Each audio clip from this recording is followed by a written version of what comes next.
হরে কৃষ্ণ। পঞ্চম অধ্যায় শুরু হয়েছিল অর্জুনের প্রশ্নের মাধ্যমে।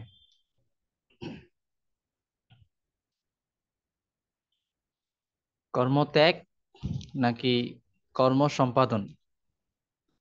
কর্মত্যাগ বলতে জ্ঞান যোগের মার্গকে বোঝানো হয়েছে, আর কর্ম সম্পাদন মানে হচ্ছে কর্মযোগ। তাহলে জ্ঞান যোগ নাকি কর্মযোগ, কোনটি শ্রেষ্ঠ? জ্ঞান যোগের যারা উপাসক তারা কর্ম পরিত্যাগ করে, কারণ কর্ম থেকে কর্মের বন্ধন সৃষ্টি হয়। তো ভগবান বলছেন দুটোই ওকে, দুটোর মাধ্যমেই মুক্তি লাভ সম্ভব। তবে বলা হচ্ছে কর্মযোগ কর্ম সন্ন্যাস থেকে বা জ্ঞান যোগ থেকে শ্রেষ্ঠ। কেন শ্রেষ্ঠ? এই যে জ্ঞান যোগ বা সাংখ্য দর্শন, এর উদ্দেশ্য হলো নিজের পরিচয় খুঁজে বার করা, আর কর্মযোগ হলো সেই পরিচয় অনুসারে কর্ম করা। এটাকে উপমা দেওয়া হয়েছিল গাছের গোড়া খুঁজা এবং তাতে জলদান। সাংখ্যযোগ মানে হচ্ছে গাছের গোড়া খুঁজে বের করা, কর্মযোগ মানে হচ্ছে তাতে জল প্রদান। তো গাছের গোড়া খুঁজে বার করার উদ্দেশ্য হলো জলদান।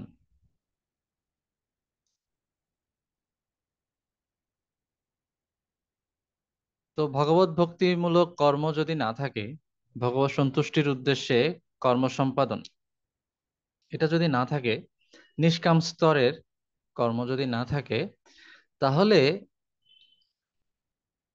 আত্মতত্ত্বজ্ঞান শুষ্ক থেকে যায়। এটা সিম্পলি দর্শন হিসেবে থেকে যায়, তাতে কোনো লাভ হয় না, ইন্দ্রিয় শুদ্ধ হয় না। যেহেতু সাংখ্য দর্শনে ইন্দ্রিয়ের কোনো নিযুক্তি নেই, ইন্দ্রিয়কে নিযুক্ত করতে হলে কর্মযোগ প্রয়োজন। আমরা সাতত্ব কোর্সে দেখেছি সগুণ উপাসনা, নির্গুণ উপাসনা। সাংখ্যযোগ বা জ্ঞান যোগের উপাসনা হচ্ছে নির্গুণ উপাসনা, সেখানে ইন্দ্রিয়ের উপস্থিতি নেই, ইন্দ্রিয়ের কোনো নিযুক্তি নেই, জড় উপাদানের কোনো ব্যবহার নেই। যেহেতু ইন্দ্রিয়গুলোও জড়, তাই তারা ইন্দ্রিয়গুলোকেও ব্যবহার করে না, একদম নির্গুণ উপাসনা। তো নির্গুণ উপাসনার চেয়ে সগুণ উপাসনা শ্রেষ্ঠ, এবং তা ব্যবহারিক, সকলের ক্ষেত্রে তা প্রযোজ্য হয়, সহজ। আর নির্গুণ উপাসনা কঠিন, সহজ নয়, এটা ভগবান নিজেই বলেছেন। তো যদিও দুটোর মধ্যে কোনো ভেদ নেই, কিন্তু ভগবানের উদ্দেশ্য আছে একটা। ভগবানের উদ্দেশ্যটা কি, এটা দিয়েই আমাদের আজকের ক্লাস শুরু হবে।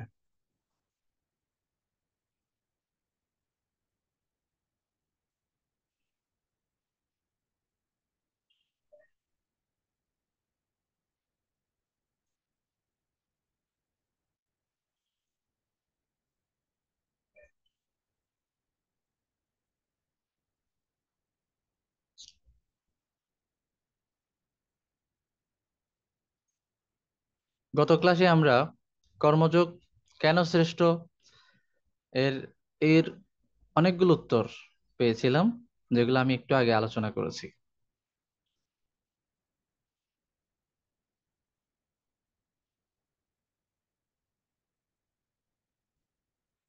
আজকে 4 থেকে 6, কেউ একজন বই থেকে 4 থেকে 6 পড়ুন। হরে কৃষ্ণ। প্রভু, বলছি আমি, হে অর্জুন, পরম স্তরের সাংখ্যযোগ এবং কর্মযোগ উভয়ই অভিন্ন। উভয়ের অন্তিম ফল এক, জড়বন্ধন হতে মুক্তি। কেবল মূর্খরাই ভেদ দর্শন করে। কিন্তু ভক্তিযোগবিহীন কেবল কর্মত্যাগ রূপ সন্ন্যাস দুঃখদায়ক। প্রক্ষান্তরে ভগবত ভাবনাময় কর্মযোগে অচিরেই পরম গতি লাভ করা যায়। সাংখ্য দর্শন জড় ও চিন্ময়ের পার্থক্য অনুধাবন করে নিত্য চিন্ময় আত্মা ও আত্মা ও পরমাত্মার অস্তিত্ব উপলব্ধি করার বিজ্ঞান। এই দর্শনের মাধ্যমে এই সিদ্ধান্ত উপনীত হওয়া যায় যে জীবসত্তা এই জড় জগতের কোনো পদার্থ নয়, তা চিন্ময় পরমাত্মার অবিচ্ছেদ্য অংশ। তখন উপলব্ধি হয় যে এই জগতের জড় পরিবেশের সঙ্গে চিন্ময় আত্মার কোনো সম্বন্ধ নেই। এইভাবে জড় বিষয়ের প্রতি নিরাসক্তি আসে। ভক্তিযোগ শুরু হয় এই উপলব্ধির ভিত্তিতে। ভক্ত জড় বিষয়ে নিরাসক্ত হয়ে পরমাত্মা শ্রী বিষ্ণুর বা শ্রীকৃষ্ণের সেবায় নিয়োজিত হন এবং কৃষ্ণ ভাবনাময় কর্তব্যকর্ম করেন। এইভাবে দুটি মার্গ অভিন্ন, যদিও প্রথমটি বৈরাগ্যযুক্ত ও দ্বিতীয়টিকে আসক্তিযুক্ত বলে মনে হয়। প্রকৃতপক্ষে জড় বিষয়ে অনাসক্তি ও কৃষ্ণাসক্তি একই তত্ত্ব। তাই চরমে সাংখ্যযোগ ও ভগবত ভাবনাময় কর্মযোগের মধ্যে কোনো পার্থক্য নেই। উভয়ই জড়বন্ধন হতে মুক্ত করে, কিন্তু তবুও ভগবত ভক্তিহীন শুষ্ক জ্ঞান চর্চার মাধ্যমে জড় আসক্তি অর্জন কষ্টসাধ্য ও আনন্দহীন, কিন্তু ভগবত সেবাময় কর্মযোগ শুরু থেকে সুখকর ও দিব্য আনন্দদায়ক। হরে কৃষ্ণ।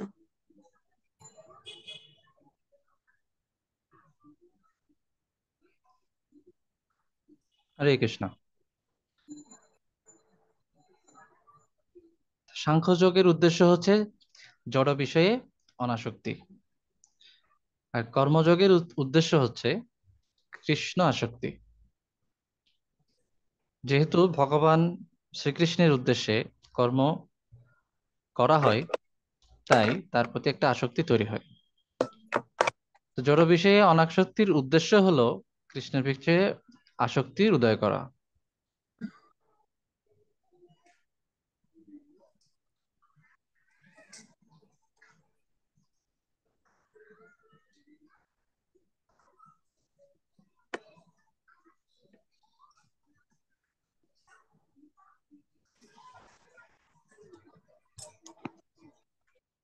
জ্ঞানযোগ এবং কর্মযোগ দুটোতেই আসলে বৈরাগ্য আছে, কিন্তু বাহ্যিকভাবে দেখলে জ্ঞানযোগের মধ্যে বৈরাগ্য আছে বলে মনে হয়, কর্মযোগের মধ্যে বৈরাগ্য নেই বলে মনে হয়। যেহেতু কর্মযোগটা হচ্ছে জাগতিক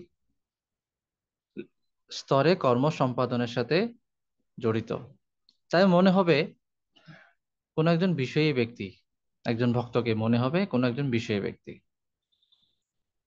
যেহেতু তিনি সাংসারিক সবকিছুই করছেন, কর্তব্য কর্ম থেকে শুরু করে যেগুলোকে আমরা শাস্ত্রের ধর্ম বলা হয়েছে, কর্মকাণ্ড, এগুলো হচ্ছে সাংসারিক কর্ম। সাংসারিক কর্ম মানে শুধু রান্না বান্না এগুলো না, সাংসারিক কর্ম মানে হচ্ছে সবকিছু, যে কোনো ধরনের দায় দায়িত্ব সম্পাদন, বর্ণ এবং আশ্রম অনুসারে উভয়ই জড়বন্ধন থেকে মুক্ত করে।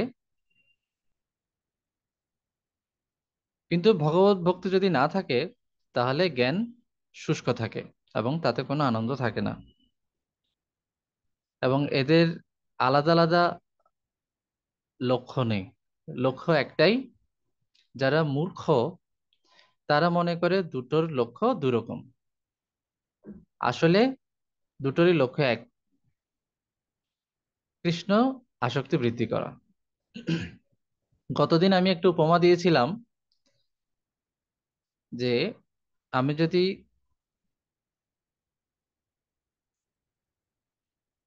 কুড়াল ধরতে যাই, তাহলে হাত থেকে পাথর রেখে দিতে হবে। তা আমার উদ্দেশ্য হলো কুড়াল ধরা, হাত থেকে পাথর এমনিতে আমাকে রেখে দিতে হবে। তো কোনটা উদ্দেশ্য, পাথর রেখে দেওয়া নাকি কুড়াল ধরা? পাথর রেখে দেওয়াটা আমার উদ্দেশ্য না, মানে পাথর রেখে দিলাম, হাতে আর কিছু নিলাম না, তাহলে তো হাত তো খালি। সেই হাত আবার কিছুক্ষণ পর পাথরটাকে নিতে চাইবে। তো মায়াবাদী বা শুষ্ক জ্ঞান চর্চার যারা অনুশীলন করে তাদের অবস্থাটা এরকম, যেহেতু তারা ইন্দ্রিয়গুলোকে সমস্ত বিষয় থেকে নিবৃত্ত করে নিয়েছে, দায় দায়িত্ব কর্মকাণ্ড থেকে সন্ন্যাস নিয়েছে, কিন্তু ইন্দ্রিয়গুলোকে ভগবত সেবায় যুক্ত করেনি, তাই ইন্দ্রিয়গুলো পরক্ষণে খুব সহজেই বিষয়ের প্রতি ধাবিত হয়, যেটা আমরা তৃতীয় অধ্যায়ে পড়েছিলাম, মিথ্যাচারী ভণ্ড। খুব সহজেই তাদের পক্ষে সম্ভব হয়, কারণ ইন্দ্রিয়গুলো বিশুদ্ধ হয়নি। তো মায়াবাদীদের পক্ষে ইন্দ্রিয়গুলোকে বিশুদ্ধ করা সম্ভবও নয়।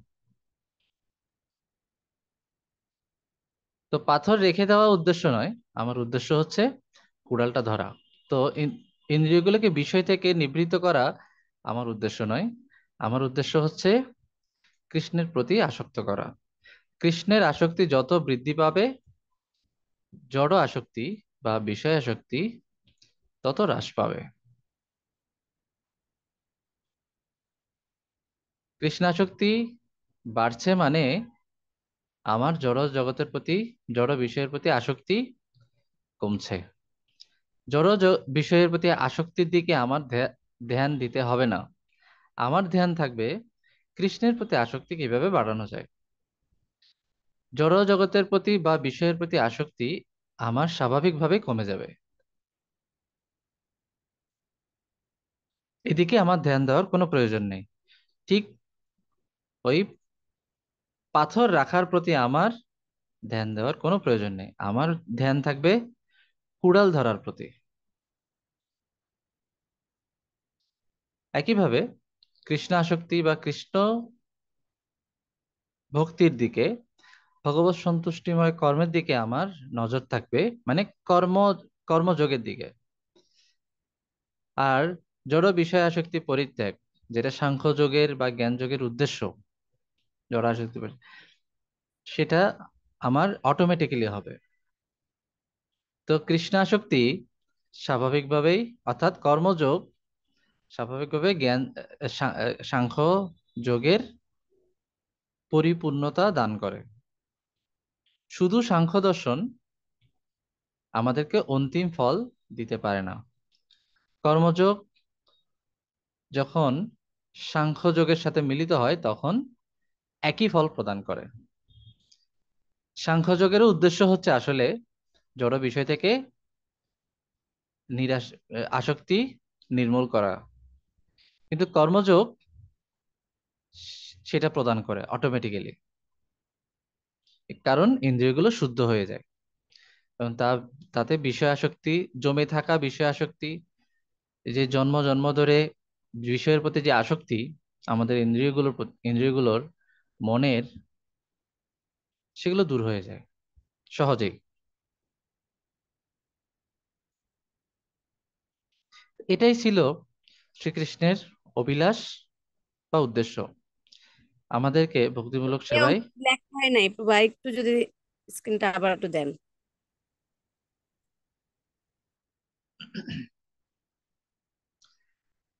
আচ্ছা, যদি কিছু মিস যায় কোনো অসুবিধা নেই, ভিডিও তো পাচ্ছেনই, ভিডিও থেকে বাকিটা ফিল আপ করে নিতে পারবেন। আচ্ছা, হরে কৃষ্ণ। আচ্ছা।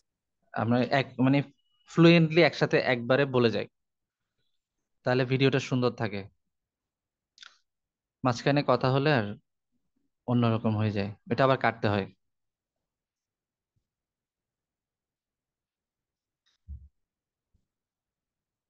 তো এটাই হচ্ছে শ্রীকৃষ্ণের অভিলাষ, যেন আমরা কর্মে প্রবৃত্ত হই, এবং সেটা অবশ্যই নিষ্কাম চিত্তে ভগবত সেবার উদ্দেশ্যে, যেটাকে আমরা বলছি ভক্তিমূলক সেবা। কর্মযোগ যখন বিশুদ্ধ হয়, মানে বিশুদ্ধ ইন্দ্রিয়ের দ্বারা সম্পাদিত হয় ভগবত প্রেম সহকারে, তখন সেটা ভক্তিযোগ নাম ধারণ করে। কর্মযোগী পরিপক্ক অবস্থায় ভক্তিযোগ। তো হৃদয় পবিত্র হওয়ার আগে যদি আমরা কর্ম ত্যাগ করি, তবে অপবিত্র হৃদয় আমাদের খারাপ কাজ করার জন্য বাধ্য করবে। জ্ঞান যোগে ইন্দ্রিয়ের সক্রিয়তা নিষিদ্ধ। তাই শ্রীকৃষ্ণ ইন্দ্রিয়গুলোকে ভক্তিমূলক কর্মে নিযুক্ত রাখার সুপারিশ করছেন। এই কারণে তিনি শ্রেষ্ঠ বলেছেন। তাহলে তিনি শ্রেষ্ঠ বলার মাধ্যমে তার অভিলাষ আমরা বুঝতে পারছি, কেন তিনি কর্মত্যাগ থেকে কর্মযোগ শ্রেষ্ঠ বলছেন। তো 4 থেকে 6 আমরা বুঝলাম। 7 থেকে 12, 12 একজন পড়ুন। প্রভু হরে কৃষ্ণ।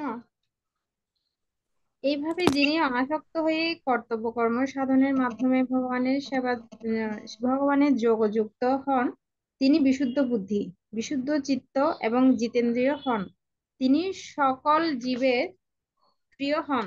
সর্বকর্ম করেও তিনি নির্লিপ্ত থাকেন। বুঝতে হবে যে তার চেতনা জড় কলুষমুক্ত হয়ে নির্মল হয়েছে। দর্শন, শ্রবণ, গমন, ভোজনাদি সমস্ত কর্ম করেও তিনি উপলব্ধি করেন যে তিনি কোনো কিছুই করছেন না। জড় ইন্দ্রিয়গুলো জড় বিষয়ে প্রবৃত্ত হয়েছে। পাপ পাপ তাকে আর কখনো স্পর্শ করে না, ঠিক যেমন জল পদ্মপাতাকে স্পর্শ করে না। এইভাবে যথার্থ কর্মযোগী দেহ, মন, বুদ্ধি দিয়ে কৃষ্ণ ভাবনাময় কর্ম করেন, আর এর ফলে জড় আসক্তি থেকে মুক্ত হয়ে তার চেতনা বিশুদ্ধ হয়। তিনি নৈষ্ঠিকী শান্তি লাভ করেন। কিন্তু যে ব্যক্তি নিজে ফল ভোগ করার কামনায় কর্ম করেন, সেই সকাম কর্মবন্ধনে আবদ্ধ হয়।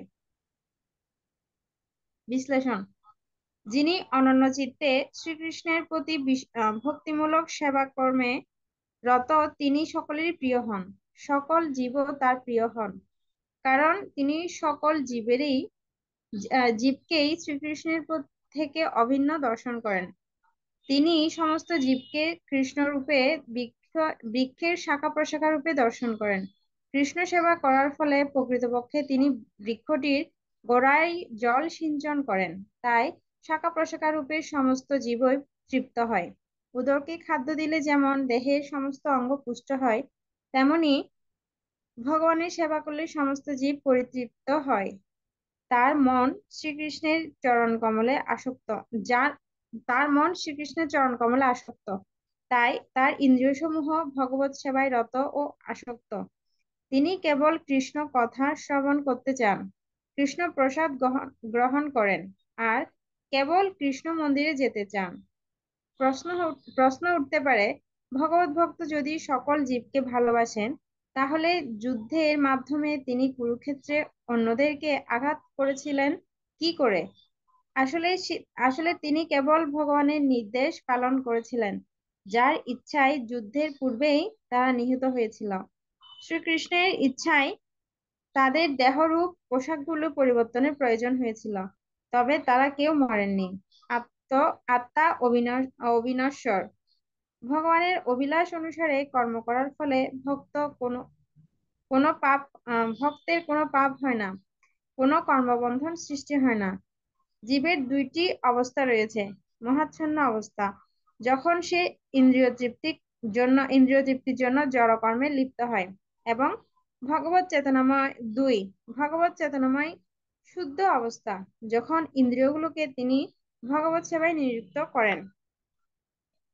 ভগবত ভক্ত দেহকে আমি ভাবার মিথ্যা অহংকার থেকে মুক্ত। তিনি নিজেকে ভগবানের নিত্যদাস জেনে কৃষ্ণ ভাবনায় তন্ময় হন। কৃষ্ণ ভাবনাময় কর্ম অপ্রাকৃত, তার ফলে কৃষ্ণ ভক্ত সমস্ত পাপ, দুঃখ, কষ্ট ও জড় কলুষ থেকে মুক্ত হন। তাই তিনি শান্ত। যারা তুচ্ছ দেহকে তুচ্ছ করার জন্য সর্বক্ষণ লাভ ক্ষতির হিসেব কষে, তারা উৎকণ্ঠিত এবং দুঃখে জর্জরিত থাকে। কিন্তু কৃষ্ণ ভক্ত সর্ব অবস্থায় পরম শান্ত, কারণ তিনি জানেন যে বিশ্ব চরাচরে যা কিছু আছে তা পরম মঙ্গলময় ভগবান শ্রীকৃষ্ণের শক্তির প্রকাশ। শ্রীকৃষ্ণের সঙ্গে সম্বন্ধহীন কোনো কিছুরই অস্তিত্ব নেই। এই উপলব্ধির ফলে তিনি নিরুদ্বিগ্ন, ভয়হীন ও শান্ত। হরে কৃষ্ণ। হরে কৃষ্ণ।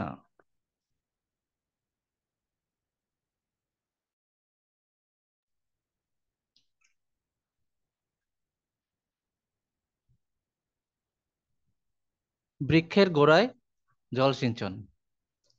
যে গোড়া অন্বেষণের কথা আমরা বলছিলাম, উদ্দেশ্য হচ্ছে জল সিঞ্চন করা।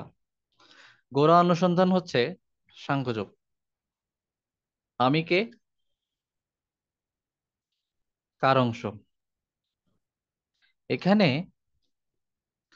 ভগবান 7 থেকে 12 এই পাঁচটি শ্লোকে, 6টি শ্লোকে, 7, 8, 9, 10, 11, 12, সপ্তম শ্লোকে ভগবান কর্মযোগীদের লক্ষণ বর্ণনা করেছেন। কর্মযোগীরা, এখানে এই শ্লোকটাতে ভগবান যোগী শব্দটা বলেছেন। যোগী শব্দটার মাধ্যমে কর্মযোগীদেরকে বোঝানো হয়েছে। আর সাংখ্যেন মানে হচ্ছে সাংখ্য যোগের দ্বারা, সাংখ্য মানে জ্ঞান যোগকে বোঝানো হয়েছে।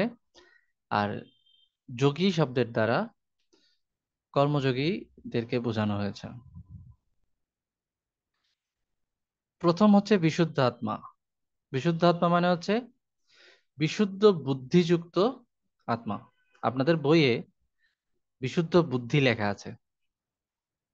এটা হচ্ছে এই বিশুদ্ধ আত্মা শব্দের অনুবাদ। এগুলো আমি শব্দের অংশ লিখেছি, এখানে শব্দ শব্দ লিখেছি শ্লোকের কয়েকটি শব্দ, 4টি শব্দ লিখলাম 7 নম্বর শ্লোকের। বিজিত আত্মা। বিজিত আত্মা মানে হচ্ছে, দেখুন, আত্মা শব্দের বেশ কয়েকটা অর্থ আছে। আত্মা শব্দে ভগবানের অংশ চিন্ময় আত্মাকে বোঝানো হয়। আবার আত্মা শব্দের দ্বারা মনকে বোঝানো হয়। আবার আত্মা শব্দের দ্বারা দেহকে বোঝানো হয়। ভিন্ন ভিন্ন স্থানে আত্মা শব্দের ভিন্ন ভিন্ন অর্থ প্রকাশ পায়। তো আত্মা বলতে আমরা শুধু চিন্ময় জীবাত্মাকে বুঝি না। এই যে এখানে বিজিত আত্মা, এখানে বোঝানো হয়েছে মনকে। আত্মা মানে মন। তো যার মন বিজিত, বিজিত মানে নিয়ন্ত্রিত। তো বিশুদ্ধ চিত্ত, আপনাদের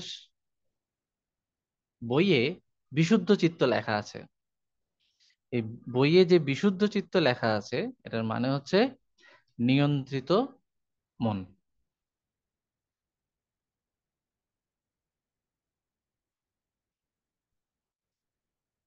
এরপর জিতেন্দ্রিয়। এটা তো বোঝাই যাচ্ছে নিয়ন্ত্রিত ইন্দ্রিয়। তাহলে নিয়ন্ত্রিত ইন্দ্রিয় বা বিশুদ্ধ ইন্দ্রিয়, বিশুদ্ধ মন, বিশুদ্ধ বুদ্ধি যুক্ত আত্মা। তাহলে ইন্দ্রিয় মানে দেহ, মন, বুদ্ধি। দেহ, মন, বুদ্ধি। 7 নম্বর শ্লোকে দেহ, মন, বুদ্ধির কথা বলা হয়েছে। তার দেহ, মন, বুদ্ধি বিশুদ্ধ হয়, কর্মযোগীর লক্ষণ। একটা লক্ষণ, একটা লক্ষণ না, 3টা লক্ষণ। আরেকটা হচ্ছে সর্বভূত আত্মভূত আত্মা। আত্মা মানে ব্যক্তি। সর্বভূত আত্মভূত মানে সমস্ত জীব আমারই মতো, মানে সমস্ত জীবকে নিজের মতো মনে করে যে ব্যক্তি। সর্বভূত মানে সমস্ত জীব, আত্মভূত নিজের মতো, সমস্ত জীবকে নিজের মতো মনে করেন যে ব্যক্তি। তো সর্বভূত আত্মভূত আত্মা, যে আত্মা সর্বভূতকে আত্মভূত বলে মনে করেন। এটার সহজ সরল মানে হচ্ছে সকল জীব তার প্রিয়, তিনি সকলের প্রিয়। কিভাবে সম্ভব? অর্জুন তার দাদুদেরকে মারবে, গুরুকে হত্যা করবে যুদ্ধের মধ্যে, তিনি আবার প্রিয় হবেন কি করে? আর যদি প্রিয়ই হয়, তিনি হত্যা করবেন কি করে? দ্রোণাচার্যের শত্রু হয়ে যাবেন না তিনি? তো তিনি যদি যুদ্ধ করেন, কর্মযোগী হন, প্রিয় কিভাবে হবেন? এখানে একটা প্রশ্ন দাঁড়ায়। তো এখানে ভগবান বলছেন, বুঝতে হবে তার চেতনা জড় কলুষ মুক্ত হয়ে নির্মল হয়েছেন, তিনি আসলে সব করলেও নির্লিপ্ত থাকেন।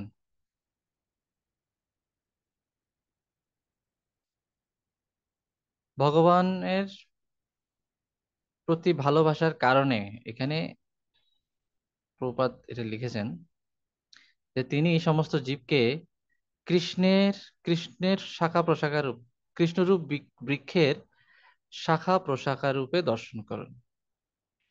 যেহেতু তিনি কৃষ্ণকে ভালোবাসেন, তাই সমস্ত জীবকে তিনি ভালোবাসেন। সেইভাবে সকল জীব তার প্রিয় হয়। আর যেহেতু তিনি কৃষ্ণকে সন্তুষ্ট করছেন, সেই হিসেবে সমস্ত জীব তার উপরে সন্তুষ্ট। সেইভাবে তিনি সকলের প্রিয় হন। সকলে কিভাবে তার সাথে প্রিয়, তার কাছে প্রিয় হন? তিনি সকল জীবকে ভগবানের অংশ হিসেবে দেখেন।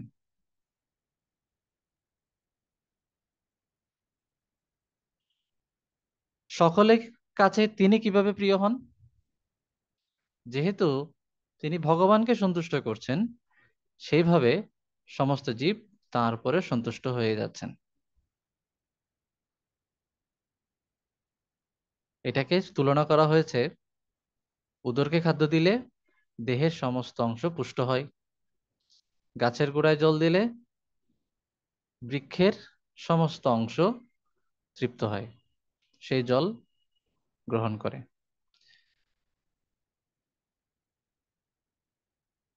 তো যেহেতু ভগবান সন্তুষ্ট, সেই হিসেবে সমস্ত জীব কর্মযোগীর কাছে সন্তুষ্ট।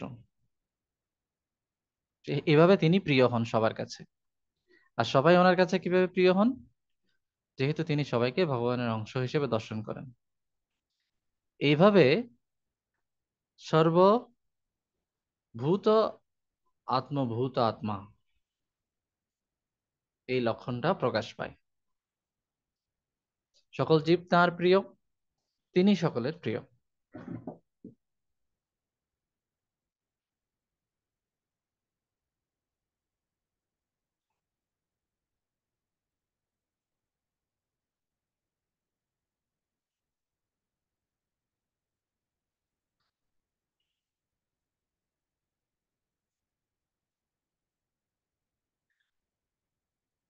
এখানে ভগবত ভক্ত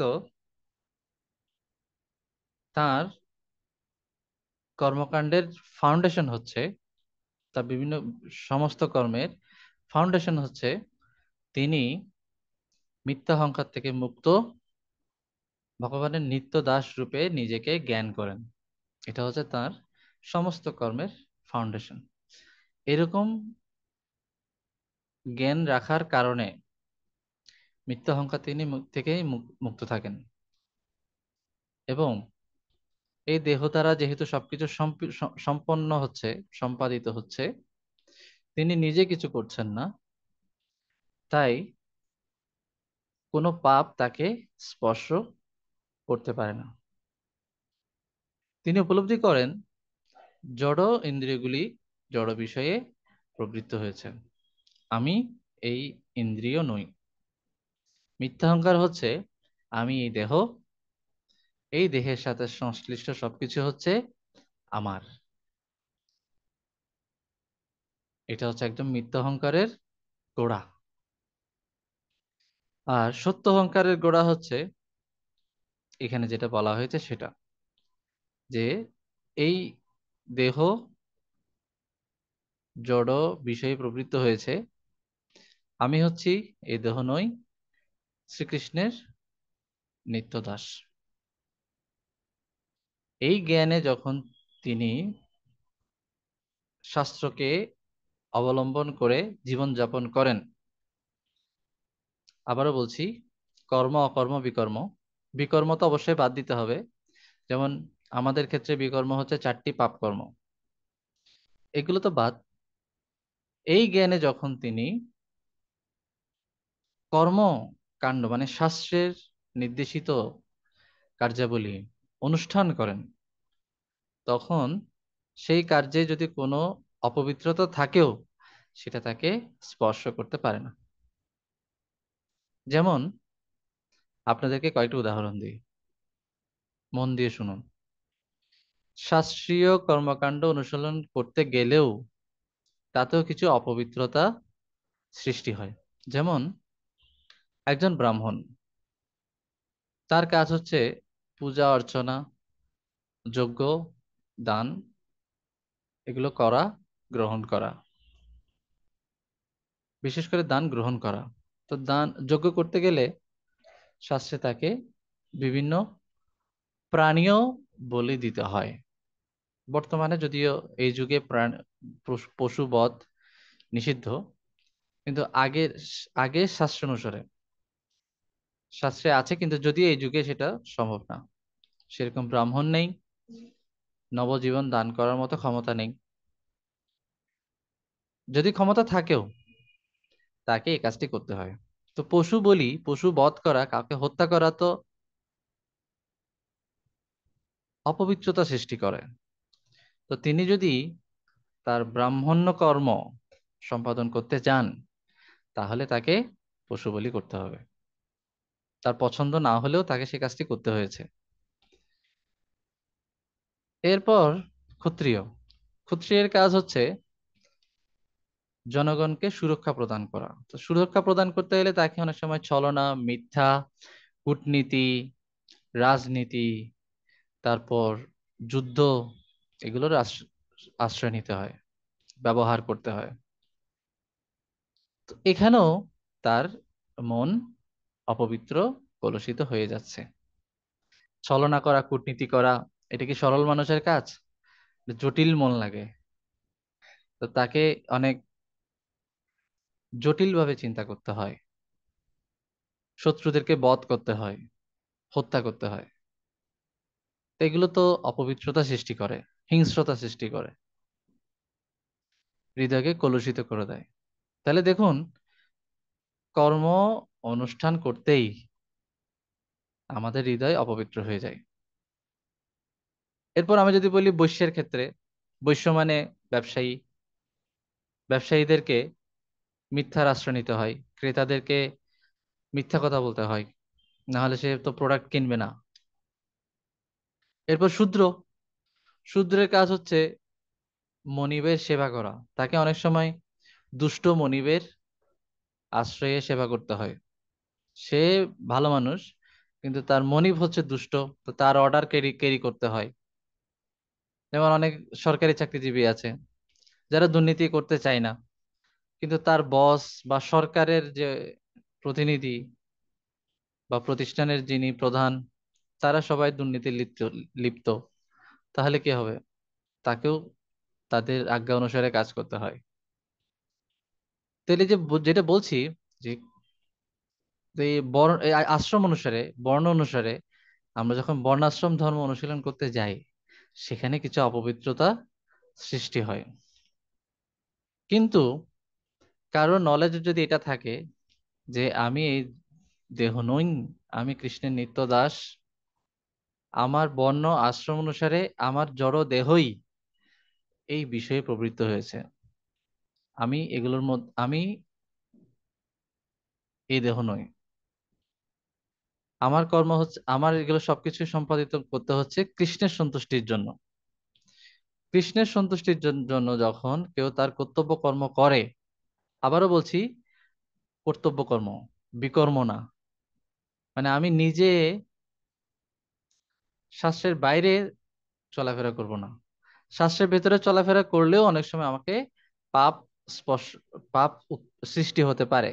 কিন্তু সেই পাপ ভগবত সন্তুষ্টির কারণে আমাকে স্পর্শ করতে পারবে না।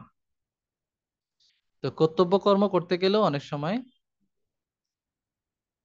পাপ সৃষ্টি হতে পারে। বিকর্ম থেকেও পাপ হয়, কর্তব্য কর্মে অনেক সময় পাপ হতে পারে, কিন্তু তা স্পর্শ করবে না যদি নিষ্কাম চিত্তে ফলের আকাঙ্ক্ষা না করে ভগবত সন্তুষ্টির জন্য তা করা হয়, তাহলে তা আত্মাকে স্পর্শ করতে পারে না। তো কর্মযোগী এইভাবে তার বুদ্ধিটাকে স্থির রাখবে, ভগবত চরণে স্থির রাখবে। তখন তিনি হবেন পদ্মপাতার মতো। আপনারা পদ্মপাতা তো দেখেছেন, আমি একটা ছবি কালেক্ট করেছি আপনাদের জন্য।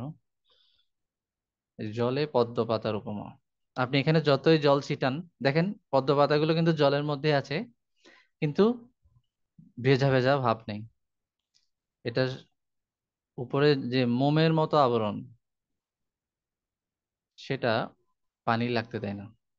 জলের মধ্যে থাকলেও আপনি যেই এই জল থেকে পদ্মপাতাকে তুলে আনবেন, সাথে সাথে সে জল পরিত্যাগ করে চলে আসতে পারবে। জলের প্রতি তার কোনো আসক্তি নেই, জলকে সে সহসা পরিত্যাগ করতে পারে। ঠিক সেইভাবে একজন কর্মযোগী, মানে জ্ঞানের স্তরে অধিষ্ঠিত হয়ে যিনি ভগবত সন্তুষ্টির উদ্দেশ্যে কর্ম করেন, তাকে যখন ভগবান এই জগৎ থেকে তুলে নিয়ে যান, তখন সে তার সাথে করে কোনো আসক্তি নিয়ে যান না, সমস্ত আসক্তি পরিত্যাগ করতে পারেন তৎক্ষণাৎ। ঠিক যেভাবে আপনি একটা পদ্ম পাতাকে পানির ভিতরে ডুবিয়ে রাখুন, আবার যখন তুলবেন সে তৎক্ষণাৎ সেই পানিগুলো পরিত্যাগ করে ফেলতে পারে, একটা ফোঁটাও তার গায়ের সাথে লেগে থাকে না। আপনারা নিশ্চয় কচু গাছও দেখেছেন, একই রকম। সর্ব একদম পানির ভিতরে যদি আপনি সারাদিন ডুবিয়েও রাখেন, যখনই তুলে নেবেন একটু জল তার সাথে থাকবে না। তো এই সংসারে একজন ভগবত ভক্ত, সে যদি জন্ম জন্মান্তরে অবস্থান করছে আর কি, ভগবান যখন তাকে ভগবত ধামে নিয়ে যাবে, তখন তার ভেতরে বিন্দু মাত্র আসক্তি থাকবে না, সমস্ত কিছু পরিত্যাগ করতে পারেন তৎক্ষণাৎ, তৎক্ষণাৎ তিনি ছেড়ে দিতে পারেন।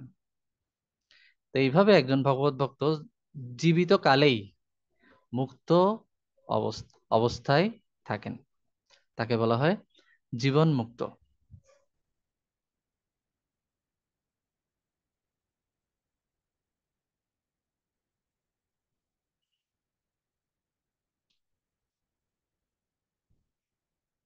শ্লোক নাম্বার 11-তে বলা হয়েছে, তিনি কেন,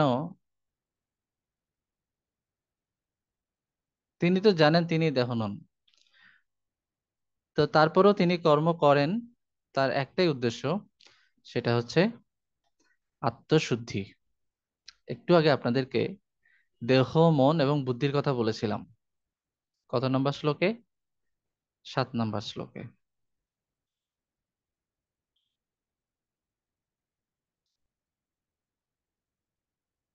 7 নম্বর শ্লোকে আমি বলেছিলাম, জিতেন্দ্রিয় মানে নিয়ন্ত্রিত ইন্দ্রিয়, মানে দেহ। বিজিতাত্মা বিশুদ্ধ বা নিয়ন্ত্রিত মন। আর বিশুদ্ধ আত্মা বিশুদ্ধ বুদ্ধি। তাহলে দেহ, মন, বুদ্ধি বিশুদ্ধ। 11 নম্বর শ্লোকে বলা হচ্ছে, সেই বিশুদ্ধ দেহ, মন এবং বুদ্ধির দ্বারা তিনি কর্ম করেন। কেন? আত্মশুদ্ধির জন্য।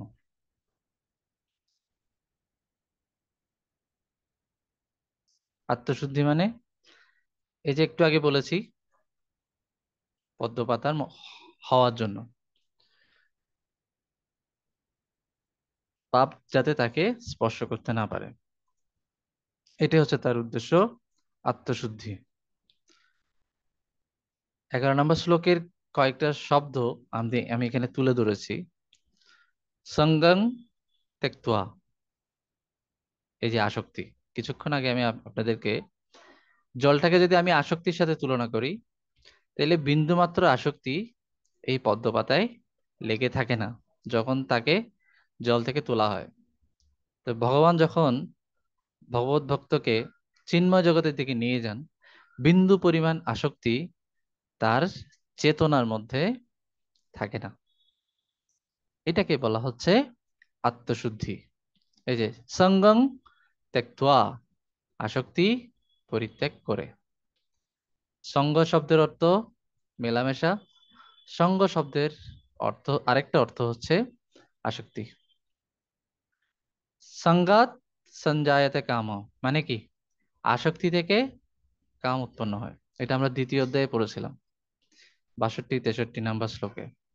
ধ্যায়ত বিষয়ং পুংসং সঙ্গস্তেষু প্রজায়তে, বিষয়ে ধ্যান করতে করতে আসক্তি জন্মায়। সঙ্গাত সঞ্জায়তে কাম, সেই আসক্তি থেকে বাসনার উদয় হয়। তাহলে সঙ্গ শব্দের অর্থ হচ্ছে মেলামেশা, সঙ্গ শব্দের অর্থ হচ্ছে আসক্তি। আপনারা যেখানেই এই গীতা বা ভাগবতম যেখানেই সঙ্গ শব্দটা পাবেন, দেখবেন বেশিরভাগ ক্ষেত্রেই এটার অর্থ দ্বারাই অনুবাদ করা হয় আসক্তি দিয়ে। তো সঙ্গম ত্যক্তোয়া মানে হচ্ছে আসক্তি পরিত্যাগ করে আত্মশুদ্ধির জন্য দেহ মন এবং বুদ্ধির দ্বারা নিরাসক্ত ব্যক্তি কর্মযোগ অনুশীলন করেন। এটা হচ্ছে 11 নম্বর শ্লোকের অর্থ। আত্মশুদ্ধি মানে চেতনা শুদ্ধি। 12 নম্বর শ্লোকে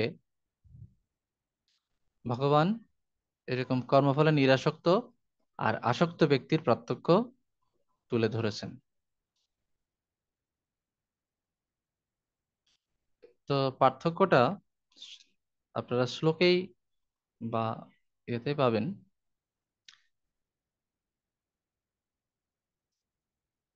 যে তিনি নৈষ্ঠিকই শান্তি লাভ করেন এবং কর্মবন্ধনে আবদ্ধ হন না। কে? নিরাসক্ত ব্যক্তি। তো আমরা একটু লিখি, একটা আপনারা চার্ট করুন।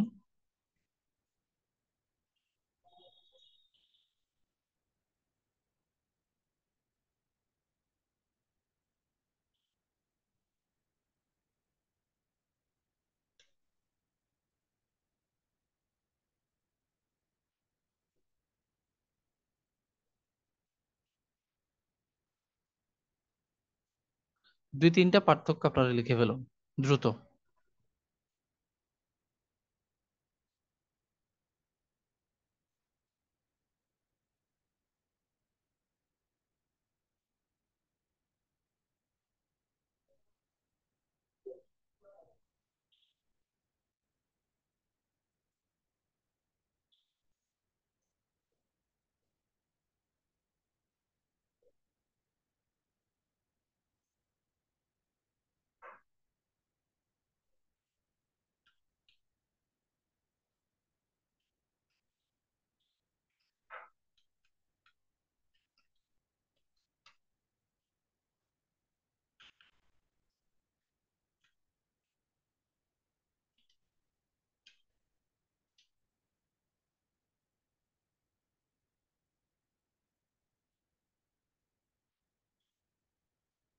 তো বাম দিকে লিখবেন কর্মফলে নিরাসক্ত ব্যক্তির, আর ডান দিকে লিখবেন কর্মফলে আসক্ত ব্যক্তির।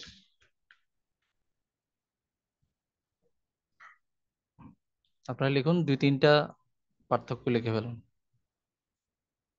দ্রুত, সময় 2 মিনিট।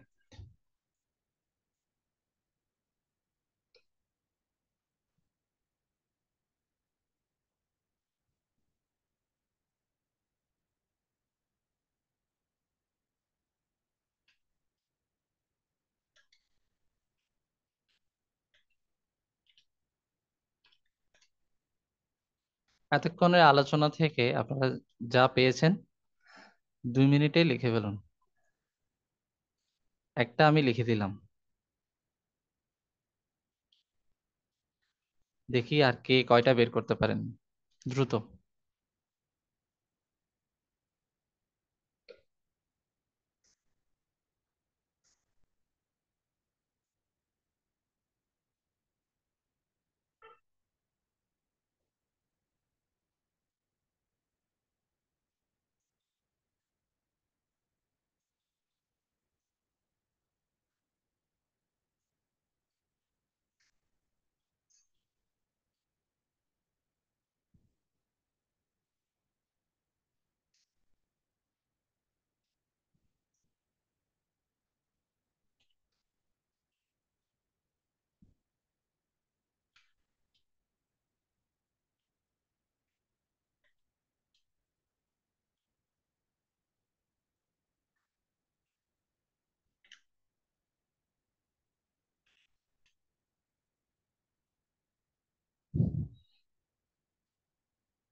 ওকে, আর কি কে পেয়েছেন বলেন তো, কে কোনটা কোনটা পেয়েছেন?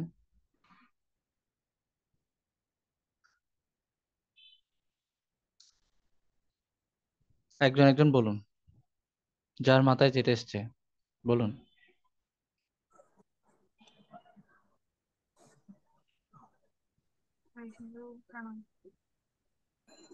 লাউডলি বলতে হবে। ইন্দ্রিয় সমূহ ভগবত সেবায় রত, আর যারা কর্মফলে নিরাসক্ত।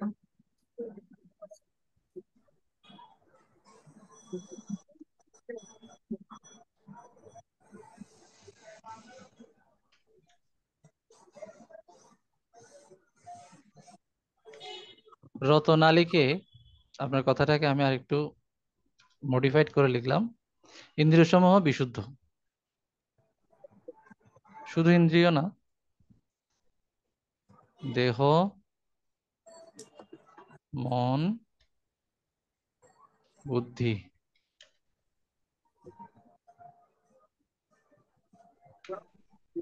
দেহ মন বুদ্ধি বিশুদ্ধ। আর ওনার কর্মফলে আসক্ত হলে কলুষিত থাকবে। ও একটা সকলের প্রিয়। Very good. সকলের প্রিয়। সকলে প্রিয় হন, প্রিয় আর কি। সকলে প্রিয়, সকলের প্রিয়, সকলে তার প্রিয়। আরেকটা হচ্ছে যে কর্মবন্ধনে আবদ্ধ আর কর্মবন্ধন হতে মুক্ত। আচ্ছা, সকলে প্রিয়, সকলে তার, সকলের তার প্রিয়, সকলের তিনি প্রিয়, তিনি সকলের প্রিয়।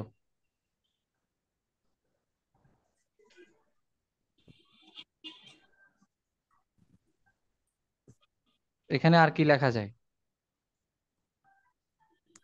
অপোজিটটা কর্মফলে কি হবে আসক্তের প্রভু? ক্ষেত্রে কি কি লেখা যাবে?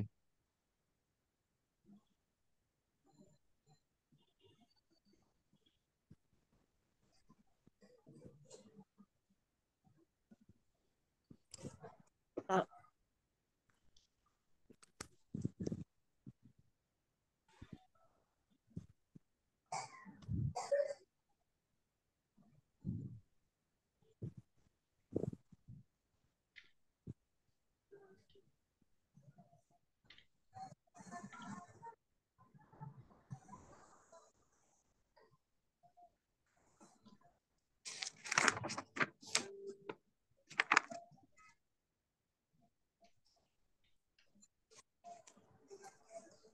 কেউ কেউ প্রিয় হবে আর কেউ কেউ অপ্রিয় অপ্রিয়। হবে। হুম, যাদেরকে দিয়ে কাজ হবে, যাদেরকে নিয়ে ইন্দ্রিয় সুখ ভোগ করা যাবে, তারা তারা প্রিয় হবে।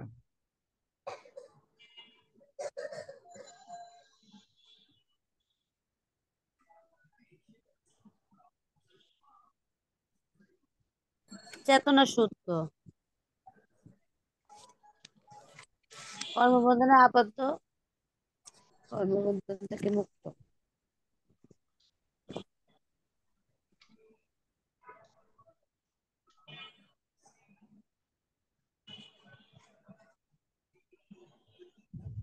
চেতনা শুদ্ধ, এগুলো এখানে লেখা হয়ে গেছে। এই যে দেহ মন বুদ্ধি, মানে সবকিছুই, দেহ মন বুদ্ধি ও চেতনা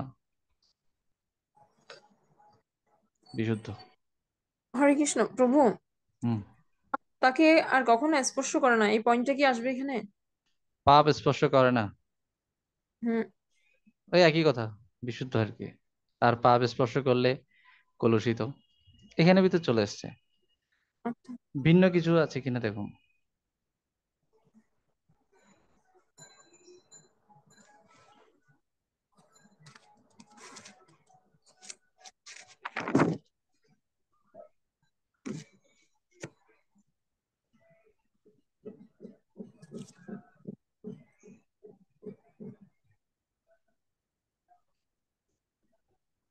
ওকে, আর লাগবে না।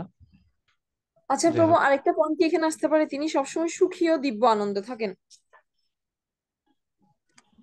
উম এই যে নৈষ্ঠিকী শান্তি লাভ, আর একটা হচ্ছে দুঃখী, উৎকণ্ঠিত, দুঃখে জর্জরিত সর্বদা, আর ইনি সর্বদা নৈষ্ঠিকী শান্তিকে লাভ করেন।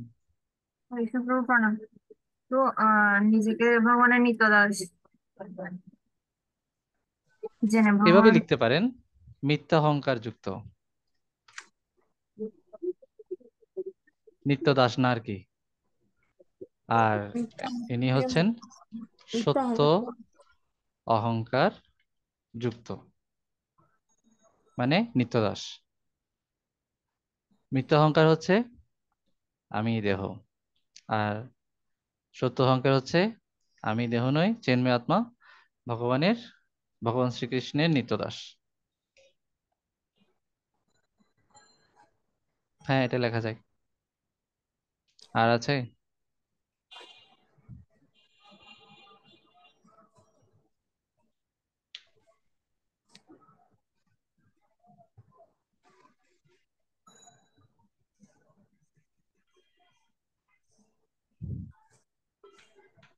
ওকে, অনেকগুলো হয়ে গেছে, আর লাগবে না। তো এইভাবে আমরা কর্মফলে শ্লোক নাম্বার 12-তে ভগবান পার্থক্য দেখাচ্ছেন। ভগবান দুটো পার্থক্য দেখিয়েছেন, নৈষ্ঠিকী শান্তি আর কর্মবন্ধনের। এই দুটো পার্থক্য, আমরা আরো কিছু পার্থক্য আগের কিছু আলোচনা থেকে পেয়ে গেলাম, শ্লোক থেকে। 13 থেকে 17, এখানে 4টা শ্লোক, 13, 14, 15, 16, 17, 4-5টা শ্লোক আছে। এই শ্লোকগুলোতে, এই শ্লোকগুলোর আলোচনা করে আমরা আজকে শেষ করব, নাকি এখানেই শেষ করব? প্রশ্ন উত্তর নেব? যদি প্রশ্ন থাকে তাহলে প্রশ্ন উত্তর নেব, আর যদি প্রশ্ন না থাকে প্রভু তাহলে শেষ আমরা করে দেন। আরেকটা পর্বে যাব। প্রশ্নোত্তর আছে? প্রশ্ন আছে? মাঝখানে মাঝখানে কয়েকবার প্রশ্ন জিজ্ঞেস করতে চাইছিলাম, এখন আবার ভুলে গেছি। হ্যাঁ, এখন আমি প্রশ্ন নেব। যদি প্রশ্ন থাকে তাহলে আমরা পরের সেকশনে যাচ্ছি না। হরে কৃষ্ণ প্রভু। বলুন। আচ্ছা, এখানে একটা লাইন আছে, এই যে 7 থেকে 12, ওখানে যে দর্শন শ্রবণ গমন ও ভোজনাদি সমস্ত কর্ম করেও তিনি উপলব্ধি হুম করেন যে তিনি কিছু করছেন না, জড় ইন্দ্রিয়গুলি জড় বিষয়ে প্রবৃত্ত হয়েছে। হুম এ- মানে এটা কি একটু বলেন তো? তিনি কিছু এটা কি মানে, কথাটা বুঝি নাই এটা ঠিক। হুম হুম কথাটা না বোঝার মতো একটা কথা।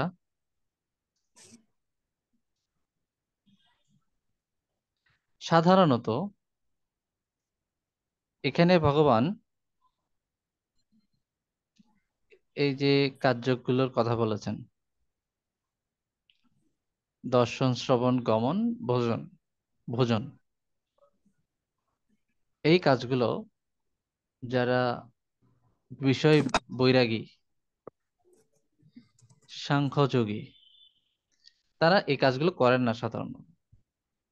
তাদের সাথে পার্থক্য দেখিয়ে কর্মযোগীদের কথা বলছেন, যে সাংখ্য যোগী যারা বা জ্ঞান যোগী যারা, তারা তো এই সমস্ত বাদ দিয়েছেন।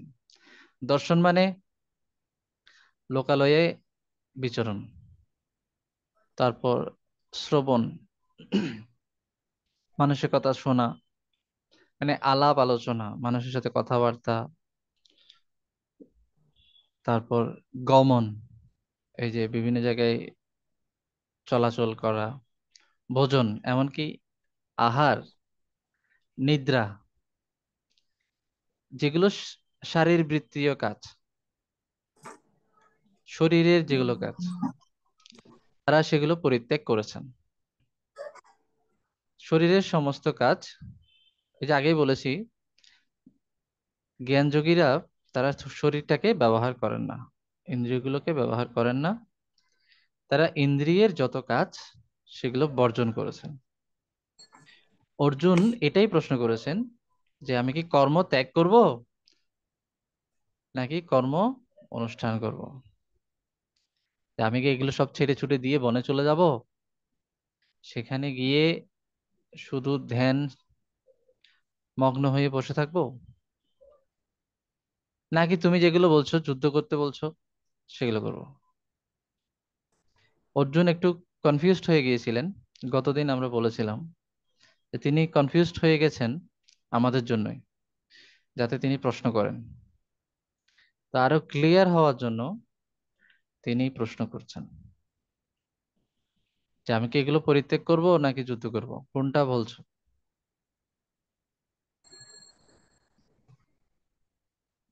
ভগবান বলছেন কর্মের এই আসক্তি ত্যাগ করো।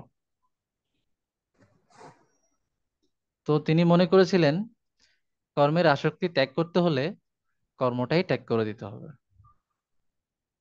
কারণ কর্ম করব আবার আসক্তি ত্যাগ করব, দুটো তো একসাথে হয় না। মদ যে খাবে সে মদের প্রতি আসক্ত হবেই। তো কর্ম করব আর কর্মের প্রতি আমার আসক্তি থাকবে না, ফলের প্রতি আসক্তি থাকবে না। তো ভগবান বলেছিলেন তাকে কর্মের ফলে আসক্তি ত্যাগ করতে। অর্জুন বুঝতে পেরেছেন কি, কর্মের ফলে আসক্তি ত্যাগ করতে হলে আমাকে তো কর্মই ছেড়ে দিতে হবে। তখনই ভগবান বলছেন যে কর্মযোগী ইনি সবকিছু করেও না করার মতো করেই অবস্থান করতে পারবেন। এটারই কিছু উদাহরণ দিতে গিয়ে ভগবান এই দর্শন শ্রবণ গ্রহণ ভোজন তিনি বলছেন, এগুলো কথা বলছেন, যে যারা বিষয় বৈরাগী সন্ন্যাসী, তারা এই কাজগুলো করেন না। তারা কোথাও দেখাশোনা কোনো প্রকৃতি বা কোনো কিছু দেখতে চান না। তারপরে কোনো ধরনের আলোচনা বার্তালাপ, এগুলোতে তারা মনোযোগী নন। তারপর কোথাও যাতায়াত, ভ্রমণ, এগুলোতে তারা মনোযোগী নন। এমনকি খাওয়া দাওয়ার, ঘুমানোর প্রতিও মনোযোগী নন। দেহের সমস্ত কাজ তারা বর্জন করেছেন। দেহে সমস্ত কাজ বর্জন করেছেন বলেই তারা হচ্ছেন কর্মত্যাগী। তো ভগবান বলছেন একজন কর্মযোগী তিনি এই সমস্ত কিছু করেও তাকে এগুলো ত্যাগ করতে হবে না, কিন্তু না করার মতোই তিনি অবস্থান করবেন করেও। কারণ জড় দেহ যেহেতু আছে, সেটা জড় কার্যে প্রবৃত্ত হবে। কিন্তু ফাউন্ডেশনটা কি?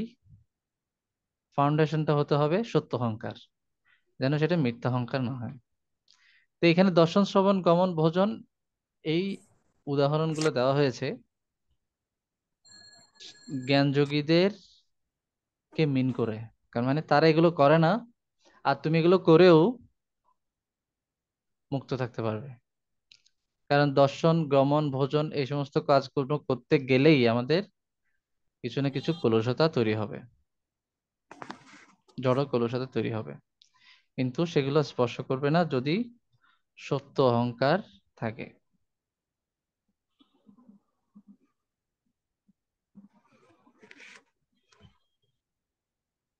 বুঝতে পেরেছেন মাতাজি? হ্যাঁ প্রভু।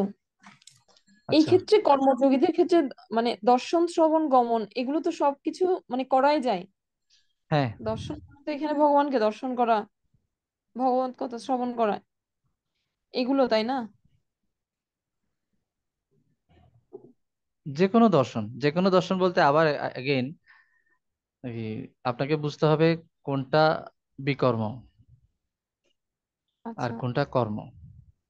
বিকর্ম বলতে দর্শন তো চোখ তো আমার পাপও করতে পারে না, চোখেরও একটা কলুষতা তৈরি হয়। হুম। দর্শন বলতে এখানে বোঝানো হচ্ছে ইন্দ্রিয়ের কার্যক্রম। দর্শন শ্রবণ ভোজন এগুলো হচ্ছে কিছু জাস্ট এক্সাম্পল দিয়েছে আর কি। এর মানে হচ্ছে ইন্দ্রিয়ের সমস্ত কার্যক্রম চালু রেখেও ইন্দ্রিয়গুলোকে কলুষ মুক্ত রাখা যাবে। জ্ঞানযোগীদের থিমটা হচ্ছে ইন্দ্রিয়কে বিশুদ্ধ করতে হলে ইন্দ্রিয়গুলোকে কর্ম মুক্ত রাখতে হবে। আর কর্মযোগের বিষয়বস্তু হচ্ছে ইন্দ্রিয়কে শুদ্ধ করতে হলে ইন্দ্রিয়গুলোকে ভগবত কর্মে যুক্ত রাখতে হবে, অকর্মে যুক্ত রাখতে হবে।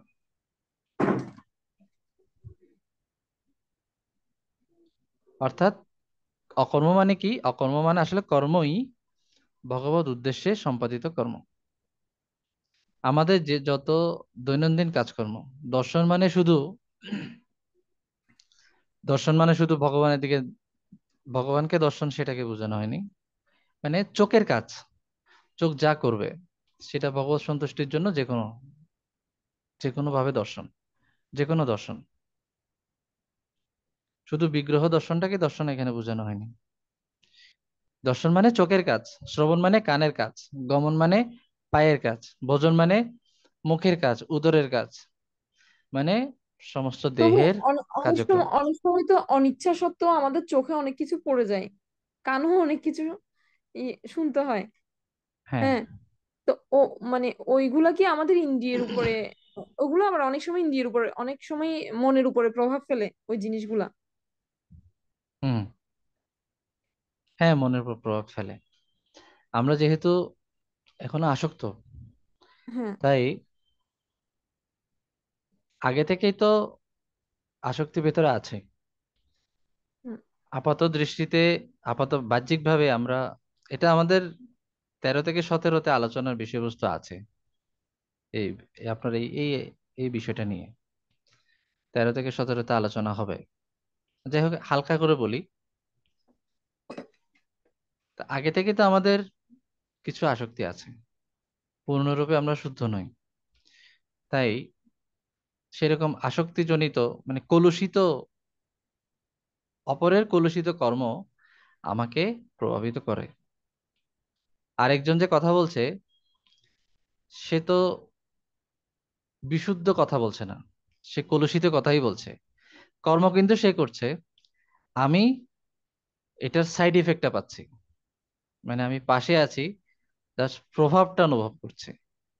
এটা তার কর্ম, কিন্তু আমি এটার কিছু মানে কি ইফেক্ট অনুভব করছে, এটা একটা বিষয়। আরেকটা হচ্ছে আমার কর্ম, এটা আমাকে কলুষিত করছে, এটা আরেকটা বিষয়। আরেকজনের কর্ম আমাকে কলুষিত করছে, আমার কর্ম আমাকে কলুষিত করছে, দুইটা দুই বিষয়। যোগী তার নিজের কর্মের ক্ষেত্রে সচেষ্ট থাকবে, সতর্ক থাকবে, সাবধান থাকবে। অন্যের কর্মের ক্ষেত্রে তার মাথা ব্যথা নেই, এবং দুইভাবেই তাকে যদি পাপ স্পর্শ করেও, যেহেতু তিনি ভগবত দাস এরকম সেন্সটা রাখেন, নিজের কর্ম থেকেও যদি কিছু দোষ আসে, অপরের কর্ম থেকেও যদি দোষ আসে, সেগুলো তাকে স্পর্শ করবে না, সে আস্তে আস্তে বিশুদ্ধ হবে। হুম। অপরের এমনকি পাপ কর্মের দ্বারাও যদি তার তার তিনি কলুষিত হন, আর নিজের স্বধর্ম অনুষ্ঠান দ্বারাও যদি তিনি কলুষিত হন, দুটোই থেকে তিনি মুক্ত থাকতে পারবেন। বেশি ডেঞ্জারাস হলো নিজের পাপ কর্ম থেকে কলুষিত হওয়া। একজন যোগী তিনি নিজেকে পাপ কর্ম থেকে মুক্ত রাখার চেষ্টা করবেন, মুক্ত রাখবেন, কিন্তু স্বধর্ম অনুষ্ঠান করবেন। স্বধর্ম অনুষ্ঠানেও কিছু কলুষিত আসে, কলুষ আসে, সেগুলো তাকে আস্তে আস্তে বিশুদ্ধ করবে, যেহেতু তিনি সেই কর্মগুলোকে ভগবত সেবায় যুক্ত করেছেন। আর অন্যের পাপ কর্মেও থেকেও ভগবান তাকে বিশুদ্ধ করবেন। আসলে আমরা নিজেরা নিজেদেরকে বিশুদ্ধ করি না, ভগবানই আমাদেরকে বিশুদ্ধ করেন। আমাদের টার্গেটটা হচ্ছে ভগবত চিন্তা, আর ভগবানের টার্গেটটা হচ্ছে ভক্ত চিন্তা।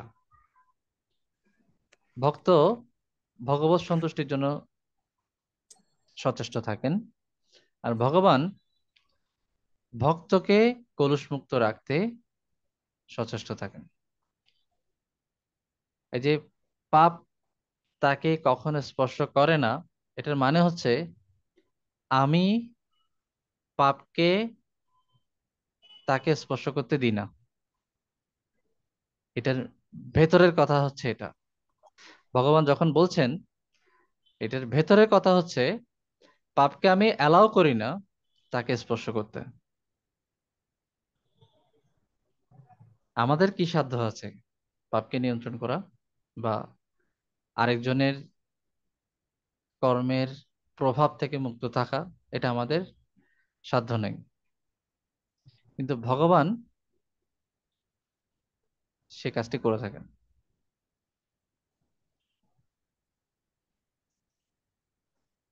আচ্ছা, হ্যাঁ প্রভু, বুঝতে পেরেছি।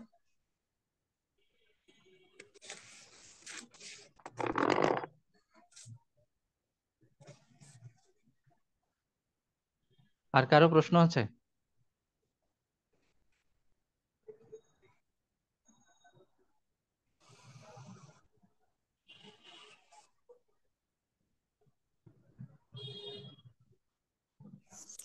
পদ্ম পাতার জলের অংশটা একটু বলেন। পদ্ম পাতাটা হচ্ছে এতক্ষণ ধরে যে আলোচনাটা করেছি ওইটার উপমা, আর কিছু না। এতক্ষণ যা আলোচনা করলাম একটু আগে, ওটারই ওটাকে উপমা দিয়ে বোঝানো হয়েছে পদ্ম পাতা। কথা একই।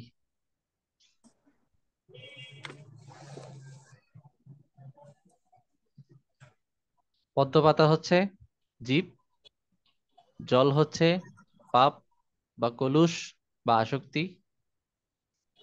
কিছু কিছু জায়গায় আসক্তিকে পাপের সাথে তুলনা করা হয়েছে, কিছু শাস্ত্রে বিভিন্ন জায়গায় আসক্তিটাকেও পাপ হিসেবে, পাপ বীজ হিসেবে তুলনা করা হয়েছে, পাপ বীজ।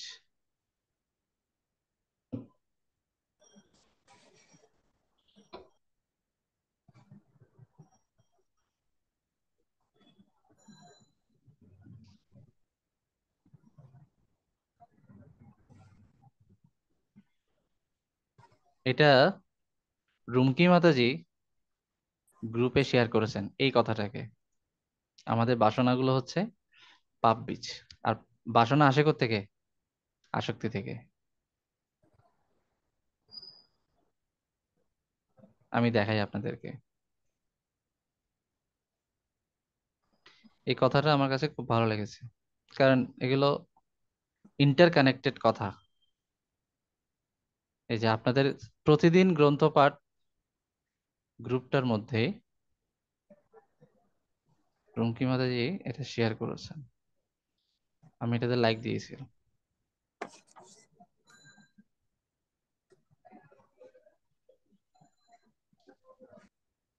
কথাগুলোর মধ্যে যখন একটা কানেকশন খুঁজে পাওয়া যায় ভালো মতো, তখন ভালো লাগে। এই যে বাসনা আসে থেকে, এখানে বলা হচ্ছে প্রত্যেক জীবের ভিন্ন ভিন্ন বাসনা, আর সেই জড় বাসনাই হচ্ছে বীজ। কিসের বীজ? পাপ বীজ। তাহলে বাসনা হচ্ছে পাপের বীজ। বাসনা আসে থেকে সঙ্গাত সঞ্জায়তে আসক্তি থেকে। কামা। হ্যাঁ, এগুলো ভালো করে বুঝতে হবে। এইভাবে যখন আপনারা ফর্মুলা বা সূত্রগুলো বুঝে যাবেন, তখন আপনারা শাস্ত্রের প্রত্যেকটা কথা ক্লিয়ারলি বুঝতে পারবেন। কানেকশন গুলো বুঝতে হয়। সঙ্গাত সঞ্জায়তে কাম। সঙ্গ মানে কি বলেছিলাম? আসক্তি। সঙ্গাত সঞ্জায়তে কাম, আসক্তি থেকে কাম অথবা বাসনার উদয় হয়।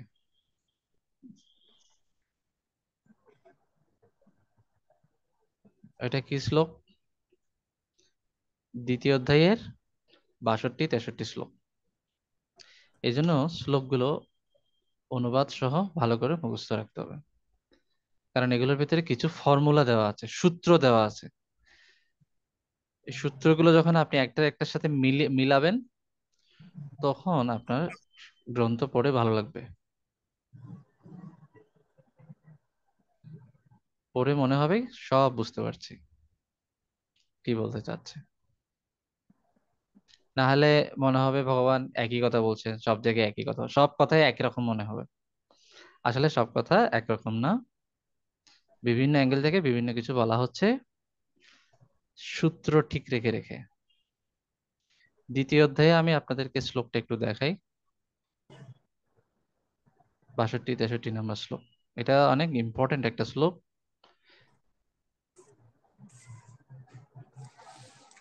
এই যে ধ্যায়ত বিষয়ান পুংসঃ সঙ্গস্তেষু উপজায়তে। আপনারা যখন শ্লোক পড়বেন, সাথে সাথে অনুবাদ, এই শব্দার্থগুলোকে একটু ধ্যান দিয়ে পড়বেন। শব্দার্থগুলো খুব গুরুত্বপূর্ণ আমাদের একটা শ্লোকের মর্মার্থ বোঝার জন্য। দেখুন, ধ্যায়ত বিষয়ান পুংসঃ। পুংস মানে হচ্ছে মানুষ। ধ্যায়ত ধ্যান করতে করতে বিষয়ান, বিষয়ের ধ্যান করতে করতে মানুষের কি জন্মে? সঙ্গস্তেষু উপজায়তে। সঙ্গ, এই যে আসক্তি। সঙ্গ শব্দের অর্থ আসক্তি। ইন্দ্রিয়ের বিষয়ে তেষু মানে হচ্ছে, ওই তেষু মানে হচ্ছে সেগুলো বিষয়ান। এই যে ধ্যায়ত বিষয়ান, এই বেশ বিষয়ানকে তেষু দিয়ে সম্বোধন করা হয়েছে। তেষু উপজায়তে, উৎপন্ন হয়। এরপর এই সংঘাত সঞ্জায়তে কামা, আসক্তি থেকে সঞ্জাত হয় কি? কাম। কাম মানে বাসনা, ইন্দ্রিয় তর্পণের বাসনা।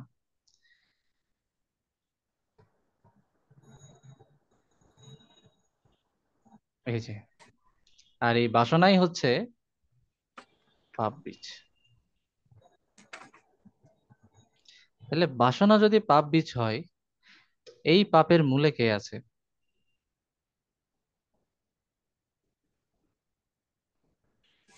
আসক্তি।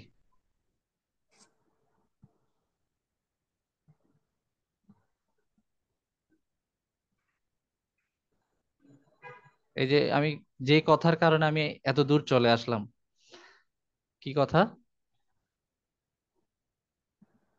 কথাটা হলো আসক্তিকে অনেক সময় পাপের সাথে তুলনা করা হয়েছে।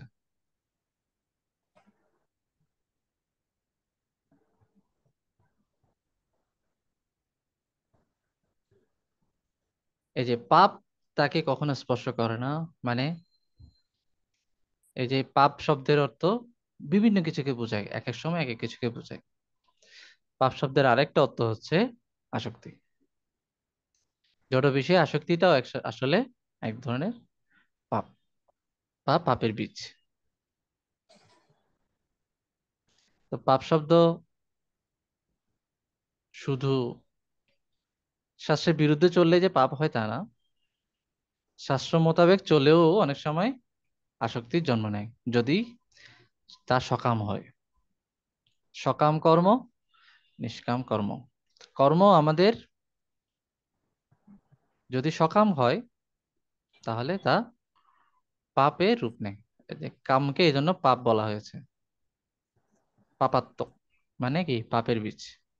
ওই একই কথা, ওই যে পাপ, বাসনাকে পাপের বীজ বলা হয়, এখানে যে কথাটা আছে আর কি। বাসনাকে পাপের বীজ বলা হয়, লীলা পুরুষোত্তম শ্রীকৃষ্ণে বলা হয়েছে কথাটি।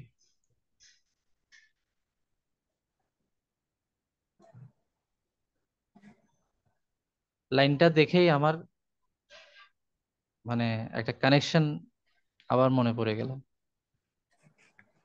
এরকম প্রভুপাদের প্রত্যেকটা লাইনের মধ্যেই কিছু না কিছু কানেকশন লুকিয়ে থাকে, কানেকশন। এগুলো আপনারা যত পড়াশোনা করবেন তত কানেকশন গুলো চোখে তো পড়বে। তা আমি যখন এই অংশটা আপনাদের জন্য রেডি করছিলাম, তখনই আমার মাথায় রুমকি মাতা যে শেয়ার করা ওই লাইনটা ক্লিক করেছিল, এখন বললাম। তো পাপ বলতে আসক্তিকেও বোঝানো হয়, কামকেও বোঝানো হয়। কাম হচ্ছে পাপাত্মক, এটা আপনারা তৃতীয় অধ্যায়ে পড়েছেন। তো এগুলোর আমাদের চেতনাকে কলুষিত করে।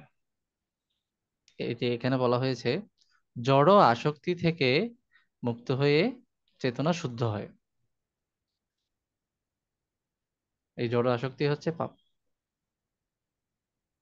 পাপ মানে কেটে ফেলা, পুড়ে ফেলা, কাকে আঘাত দেওয়া, এগুলো তো বাহ্যিক এক্সপ্রেশন।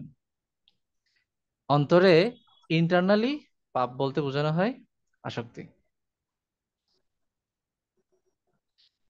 আর এই আসক্তি থেকে আমরা বাইরে যেটা করি সেটা হচ্ছে পাপের দ্বারা সংঘটিত দুষ্কর্ম, যেটাকে বলা হয় বিকর্ম। তো পাপের বীজ অন্তরে থাকে, যেগুলো একদম রুট হচ্ছে আসক্তি, জড় আসক্তি। এই থেকে মুক্ত হয়ে যখন জীব জীবের চেতনা শুদ্ধ হয়, তখন সে পদ্মপাতার মতো অবস্থান করে। এটা হচ্ছে কর্মযোগীর অবস্থা বা লক্ষণ।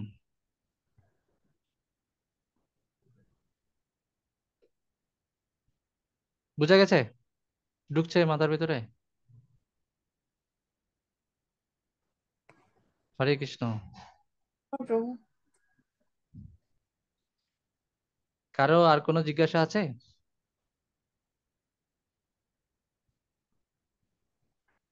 আমরা শেষ করি তাহলে।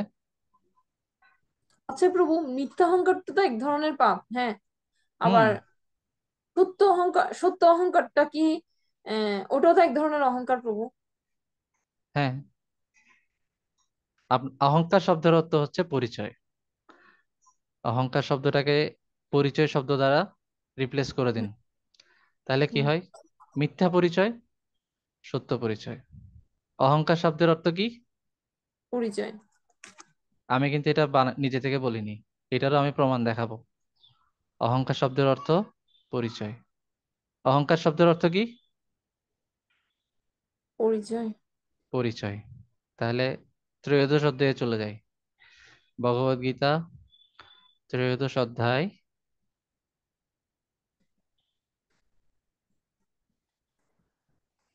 ত্রয়োদশ অধ্যায় না হলে দেখি একটু,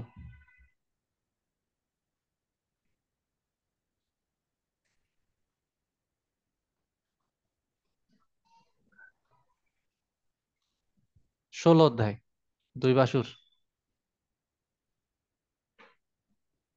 সম্পদ বিভাগ যোগের মধ্যে, দুই বাসুর সম্পদ বিভাগ যোগ, এখানের মধ্যে প্রবাদ এই অহংকার শব্দের অর্থ বলেছেন।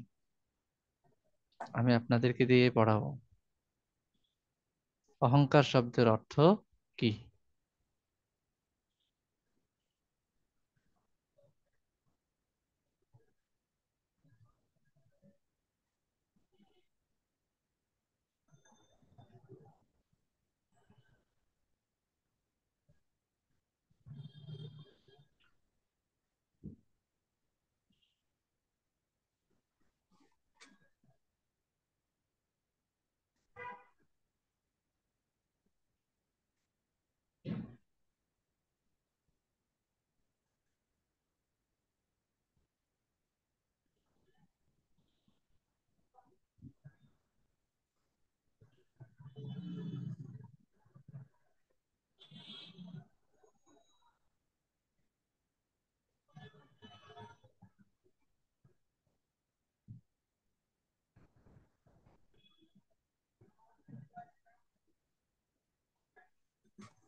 আচ্ছা, খুঁজতে হলে একটু সময় লাগছে,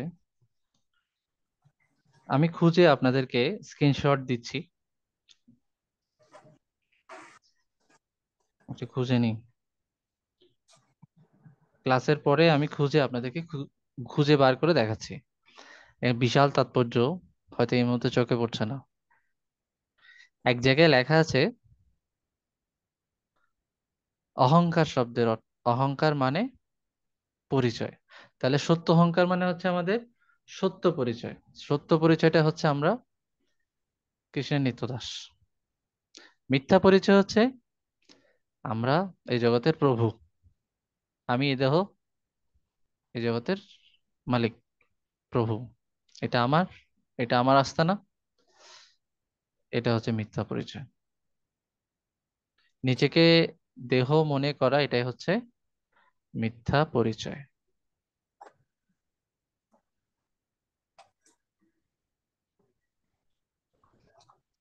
ওকে, ওই লেখাটা আমি খুঁজে বার করে আপনাদেরকে দিচ্ছি।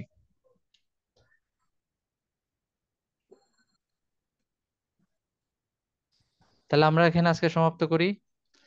হরে কৃষ্ণ কৃষ্ণ কৃষ্ণ হরে হরে, হরে রাম রাম রাম হরে হরে। সমবেত ভক্তবৃন্দ की जय, गुरु महाराज की जय, शिल प्रभुपाद की जय, गौर निताय की, श्री श्री राधा माधव की जय, अनंत कोटि वैष्णव वृंद की जय। আসন্ন দামোদর মাস কি জয়, প্রদীপ প্রজ্বলন মহোৎসব কি জয়। নিতাই গৌর প্রেমানন্দে, হরি হরি বল। পাশিন্দু দেবচ পতিতানাং পাবন বৈষ্ণব।